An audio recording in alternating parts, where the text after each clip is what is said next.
मंडळाधिकारी संघ नागपूर 2 या संघटनेच्या माध्यमातून अतिशय रास्त ज्वलंत 2 मागण्या घेऊन आंदोलन या ठिकाणी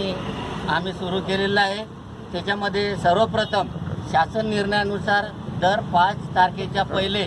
मंडळाधिकाऱ्याचा पगार वेतन हे होणे त्या ठिकाणी अपेक्षित आहे। तद्वतच दुसरी जी मागणी आहे,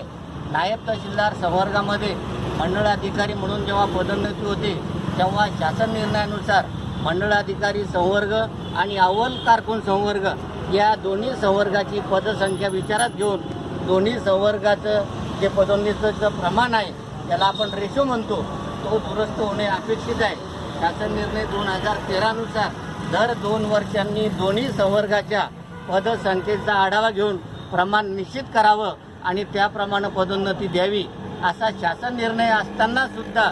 गेल्या या 10-12 वर्षामध्ये